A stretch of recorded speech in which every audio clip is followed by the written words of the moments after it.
On everybody today, my guest is known all across Alabama. He's been there for 5 decades at least. He's won multiple awards for his extensive severe weather coverage. He's a prominent figure as the chief meteorologist for the ABC affiliate in Birmingham, Alabama. He's also the host of the podcast Weather Brains, which has been on since 2006, before podcasts were even a thing. Now, back in August, he also launched his own channel, the Alabama Weather Network. It's available 24/7 on numerous streaming devices and all throughout the Alabama Weather Network app. You can find it, and on the website as well. In my mind, his name is synonymous with Nick Saban. Let me bring in Mr. James Spann. James, thank you so much for joining me this afternoon. I've been following your stuff for at least 15 years now because I live in Atlanta. Bob, it's an honor to be on the show here. Yeah, I've been doing weather since before you were born. I've been doing this a long time. Yeah, I was born in '72, so yeah, you're right.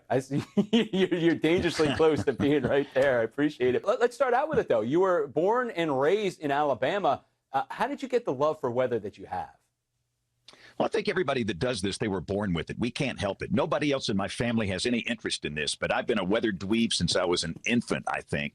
I am from rural South Alabama, a town called Greenville. Most people, when they hear Greenville, they think of South Carolina, or there's a million Greenvilles, but There's one in South Alabama. And in the summer, this is how old I am. We had no phones. We had no video games. We had nothing. We would play in the woods all day in the summer.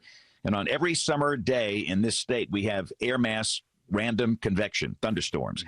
And all the other guys would be out there playing and fighting and wrestling. I would be on the ground looking up at these towering cumulus clouds. Those things were outstanding. They still are. I still do that. And you love the weather. You knew you wanted to do it as a profession. How did you get into it? Well, here's the deal. Nobody ever told me this was a viable career option. Nobody. I mean, nobody. And so my first 3 years of my college career, I spent as an electrical engineering major. I thought I would be a double E working for a big power company as an engineer and doing weather as a hobby. But I would learn that you could actually do this for a living. I paid my way through college. I paid college tuition working at a little radio station, making $1.60 an hour. This is how inexpensive college tuition was back in the 70s. I was living at home, had no expenses. And the little TV station there heard me doing some weather during some of those big events, and they offered me a job at $1.80 an hour. Oh, wow. To do weather. So nice. you're going to pay me $1.80 an hour to talk about weather. And I understand I was an engineering major in college. I was still just a kid, but I said, I'm all in. And the truth is, I would have paid them $1.80 an hour. Yeah, so that started the journey. And this was the summer of 1978. You went to Dallas, too, before you came back to Birmingham? Yeah, so from Tuscaloosa, I was there for 3 months. So I got a job offer in Montgomery, Alabama. And soon after that, I got a job offer in Birmingham, which is a top 50 market, to be the lead anchor doing weather weeknights on the 6 and 10 o'clock news. Nice. And I was just a kid that had not, completed any formal education in meteorology. So that happened in 1979, and I was there for 5 years. Right.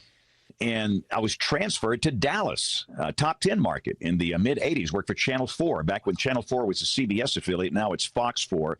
But I'm glad I got a chance to do that. I think everybody wonders, what's it like in the big time? Well, Bob, you are in the big time. That's not true. It was a good experience, and I'm glad I'm glad I went because of the people I met in this science. Some brilliant minds in meteorology that worked at the Weather Service in Fort Worth, that worked up in Norman. And I got to know some people, and they really helped me during that time. And then the one that put everything on the map for Alabama was that outbreak, obviously April 27, 2011. That was a huge storm that went through, was on the ground forever. It ended up out there, Butler Lake in Georgia. That was the one where, just not to put wind in your sails a little bit, but I went to school. I went to work that next morning. I was working at a different network, and the lady that runs the camera goes, my mom listens to James Spann, and he saved her life. I was like, that's awesome right there. 252 people were killed one day in my state. That's inexcusable for anybody in the weather enterprise or anybody in the public. We can't let that happen again. These were precious people that died. I've memorized almost every single name. Every name. I know their surviving family members. I know their stories, and I wonder what would they be doing now. And we have to be better to effectively message a deadly outbreak, before and during an outbreak. We have to be better. And that's the one thing we learned, is that we have to integrate social science into physical science. The warnings were easy, Bob. A third grader could have issued tornado warnings April 27, 2011. Yeah. Radar signatures were that good. The tornadoes were actually visible here, which is very rare. But something went wrong. And I went to the social scientist and I said, I want to know what went wrong. I want to know. And we know a lot of things now, and we're better now than we are in 2011. We still got a long way to go, but we've come a long way. Now you open up the Alabama Weather Network, and this, to me, is going to be off the charts for you. You're Mr. Alabama. One of the reasons I was put on this planet was to mitigate loss of life when there are tornadoes flying around here. And you have to have the tools. And most people today demand visually interesting presentations. For years, I could get away with standing in front of a radar on a green screen for 8 hours. The truth is that's boring. Yeah. Most people under 50 will not watch that. They're looking for multiple visuals on the screen. This is why the YouTubers are so successful. Yeah. And a lot of old meteorologists like me, they get their back arched and get all upset about the YouTubers. Here's an idea. Maybe we should learn something from them, because what they've done is gather this massive audience using really good visualization techniques.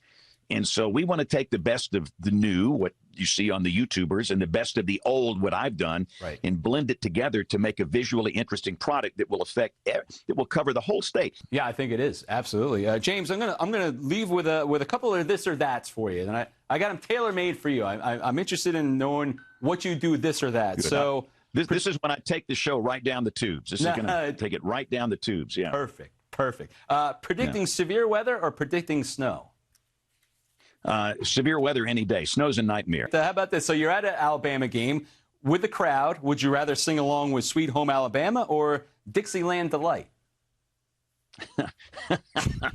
So I would, and I know Randy Owen. I love Randy, lead singer of the band Alabama, but I would have to pick the Leonard Skinner tune, Sweet Home Alabama. It's just, again, when I was in high school, I played those songs, and that's how I worked my way through college.